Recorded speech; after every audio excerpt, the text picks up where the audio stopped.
La Fira del Conill de Vilafant ha celebrat la seva 20a edició amb una important afluència de visitants matí i tarda. 8 restaurants han ofert tastets de diferents plats amb el conill com a ingredient principal. L'acte inaugural s'ha fet a les 11 del matí. Avui és primavera a Vilafant. Tenim tots els balcons florits i l'arbre de la plaça li han crescut les carrotes. Les dones de les labors del nostre poble ens han engalanat la plaça, perquè Vilafant es converteixi un any més en la capital del conill i en el lloc de referència obligada per a molta gent.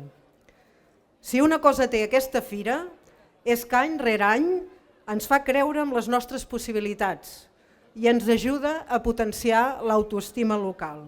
La fira vol donar a conèixer els valors nutricionals de la carn de conill. La promoció que fan fires com la vostra tenen una importància cabdal per a les nostres tradicions, la nostra cultura, el turisme i la promoció de molts pobles i comarques d'arreu del territori català.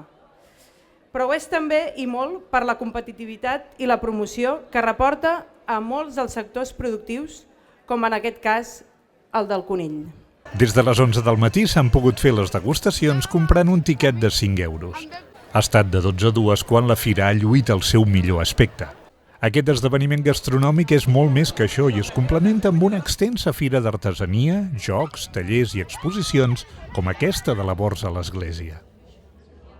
S'ha convocat també un concurs fotogràfic a Instagram amb l'etiqueta Fira Conill 2016 i hi ha hagut demostracions del grup de protecció civil per saber com actuar en cas d'infart. A la tarda, la música ha estat la protagonista principal amb el Conill in Concert, amb els grups Tortellinis i de Tourist Band i la sessió de DJs de Ràdio Caset Night. 1, 2, 3, piruet!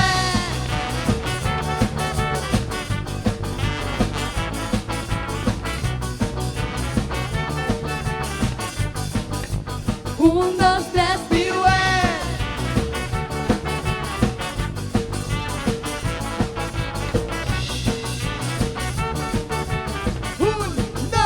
1, 2, 3, piruet! I can't get no! Oh no, no, no! Què diu? Hey, hey, hey!